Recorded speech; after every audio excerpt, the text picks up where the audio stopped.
Ladies and gentlemen, welcome back to the channel, and it's the start of the week here at Celtic Football Club, and it's a huge week for Celtic Football Club. When you think about everything and lay it out on the surface, a Scottish Cup draw tonight which determines who stands in our way of a potential treble. We have the Champions League back on Wednesday in one of the biggest European games in recent memory here at the club. And obviously the January transfer window is still ongoing. We await the arrival of Kieran Tierney and maybe a couple others. It's a huge week at Celtic, so bear with me, we're going to try and cover it all. Aye, just keeps going, doesn't it?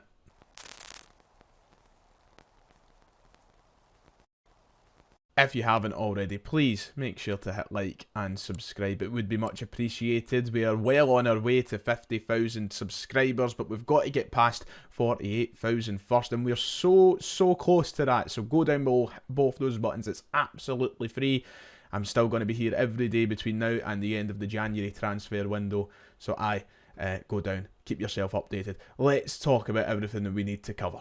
Alexandro Bernabe has finally left Celtic on a permanent transfer. The club confirmed his departure this morning on social media. This was their post on Twitter saying that Alexandro Bernabe has joined SC Internacional in Brazil on a permanent transfer. Best of luck to Alexandro. Details emerged about the deal, saying that Celtic have landed just over £5 million for the player. A guy who barely played for Celtic, and when he did play for Celtic, well, to be quite honest, looked like he couldn't kick his own arse. Somehow, we've made profit, and it's just another example of the incredible business that is run behind the scenes at Celtic Park. Over £1 million profit for a player who was going to get nowhere near this Celtic team, and for a player that some were calling one of the worst fullbacks they've ever seen. It's remarkable. However, fair play to him, because he went away to Brazil, he went away to SC Internacional, done very well, to the point where Celtic were apparently trying to command a fee of over £7 million. The 5 will do, trust me, the 5 will do, and he's obviously delighted to be back home. I'm buzzing for him, in fairness.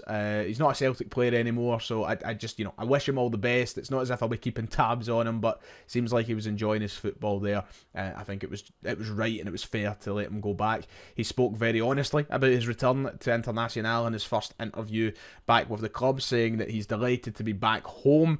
It was a very nervous and anxious wait, being messaged all the time to find out what was going on, but yeah, he's happy to be back part of that group. So yeah, I'm delighted for him, and I'm delighted for Celtic. Listen, let's look at the bigger picture now. So as I mentioned earlier in the video, and confirmed by Anthony Joseph of Sky Sports, Celtic getting a deal of around £5 million. We signed him for £3.75 million back in the summer of 2022. He's barely played football for Celtic since the summer of 2022, and of course been out on loan to Internacional for the past year. And to get a profit of around £1.25 million on him, it's remarkable stuff, and it's one of the main reasons Celtic find themselves in such a successful position on and off the pitch, because as much as we like to lambast the board at times and we ask major questions of them, ultimately from a business point of view, they know what they're doing. This was a point that was brought up earlier on Twitter by Everything Celtic, so shout out to the guys over there, saying that Celtic have sold Alexandro Bernabe, Mikey Johnston, and Bosun Lawal for a combined fee of around £15.5 million. £15.5 million for 4 players who really were of no use to Celtic and barely played for Celtic. These are the kind of players that other clubs would probably let go for cheap or wait till their contracts expire. Bernabe off for £5 million. Didn't look like a £5 million left back at Celtic. I think we can all agree on that. Oh, we managed to sell for, I think it was something around £3.5–4 million. Barely scored goals for Celtic, wasn't getting a lot of minutes. Surprised we managed to bring in that amount of money. Bosun Lawal, somebody who I don't even think I played or started a senior game for Celtic, and we reportedly sold him to Stoke for around £2.5–3 million. And Mikey Johnson, who had very little time left on his Celtic contract, constantly injured and constantly told he wasn't good enough at Celtic, managing to get a fee of around £3–4 million for him. It's unbelievable, the business that we're doing. So, yeah, Celtic are living it up. We've got money there in the bank. It needs to be spent. Yeah, business just booming at Parkhead. which will raise the questions, when will we see our first January signing? I know we're all sitting patiently waiting for that announcement of Kieran Tierney, perhaps a winger to come in. All of this money we're talking about coming into Celtic, well, we want to see some of it spent, and Brendan Rodgers gave us a brief transfer update following the win against Kilmarnock on Saturday. He said this, that we know exactly what we want to do in this transfer window. Up to this point, the players have been very good, but we know what we need to do and we know what we want. So Brendan Rodgers, who maybe indicated heading into this window that it wasn't going to be as busy as what some hoped for, I think we all know deep down he was bluffing a wee bit, and that he was maybe not being 100% truthful. He knows what he wants, he knows what he needs. A huge game on Wednesday, which I think might highlight exactly what we need moving forward, should we progress to the next round of the Champions League. And obviously just waiting for those ones that we think might be coming in. So yeah, it's good to know that Rodgers is active, the club are active, that we're trying to bring in players in this window. It's no secret by now that we are, but it's nice to have that confirmation from the manager himself. So very quickly on that note, I know a few of you will be wanting to know what's happening with Kieran Tierney. Are we any closer to that transfer happening? Is he going to be through the door this week? I would say to that, don't get yourself too excited. I doubt Kieran Tierney will be a Celtic player by the end of this week. I wouldn't expect much of the business to happen or be concluded till after this game on Wednesday. I think after that we might see what happens. I think there's going to be a lot of movement happening around the club depending on if we are definitely through to the next round of this Champions League competition. Now, if we win, even if we draw, we're essentially there. We're essentially in that playoff round of the Champions League back in February, at the end of February, I believe. So the club will need to ultimately improve the side, need to strengthen the arsenal for Brendan Rodgers.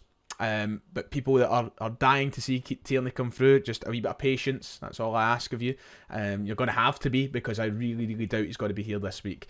From everything that I have heard anyway, I don't think it's happening this week. However, nonetheless, still confident he'll be here, so that's the main thing. The draw for the 5th round of the Scottish Cup will be tonight, following the Dundee derby. We've been waiting patiently to see who Celtic will face in the next round of the competition in their quest for a domestic treble. It happens following the Dundee derby on Premier Sports this evening, so if you don't have Premier Sports, you're going to have to just wait patiently, or you're going to have to listen to it on the radio. I don't know. You need Premier Sports to watch that draw, nonetheless. Annoying. I usually like it when it's a BBC draw, but what can you do? These are the teams still left in the competition. The teams that Celtic could face in the 5th round of the Cup. Obviously, Dundee or Dundee United will be confirmed after that game finishes tonight. Hearts, Dunfermline, Livingston, Hibs, Airdrie, Hamilton, St Mirren, Queen's Park, Ayr United, Cove Rangers, Aberdeen, St Johnstone, Raith Rovers and Rangers. So some of the big hitters in there, some places you would ideally like to avoid at this stage of the competition. I don't have any desire to see us heading to, Tynecastle or Tannadice if Dundee United go through, or Pittodrie. A nice home draw would be nice. I would also like a wee different away day experience. I wouldn't mind getting a draw at East End Park, for example, or a draw, I don't know, against Ayr United down in Somerset. Something different, a wee change of scenery would be quite nice, to be honest. But of course, everyone will be talking about that big potential Rangers tie, which is still very much possible. I want the easiest route. I just give me the easiest route. I want a treble, so easiest route, please. But you know what's going to happen. We're going to get Tynecastle and Rangers will draw Airdrie at Ibrox. That's how these things tend to go. And of course, as it's Monday, the start of the week, it means we are now in Champions League game week territory. Yes, it returns Wednesday night at Celtic Park. We take on Young Boys. It's going to be a fantastic game and a fantastic test for Celtic. It's one of our biggest games in recent memory. We'll deep dive into this game more tomorrow on the channel, but it's just a game that we can't waste the opportunity. We need to pick up 3 points. We need to put those kind of dodgy draws behind us against Zagreb and Bruges. I want us to come out all guns blazing and to win that game and send us through to the next round. I mean, you look at the Champions League table and Young Boys sit there rock bottom, 0 points, one of only 3 sides to have 0 points in the competition. Who are the other 2 sides? Well, it's one that we've already beat and another that we've already beat. That's right. So, yeah, Leipzig, Young Boys, Slovan Bratislava down at the bottom end. Celtic should be winning this game, but a tough task. The champions of Switzerland in this competition for a reason. We can't overlook them. We can't underestimate them. But if we play our best, we should win that game. And we'll talk about that more on the channel tomorrow. Right then, that does it for today's video. If you've enjoyed, please make sure to go down below and hit those buttons I've asked at the start of the video. We'll be back tomorrow for our Champions League match preview video. And a huge game for Celtic, and an early one, to say the least. But until then, take care of yourselves, God bless, and I'll see you all next time.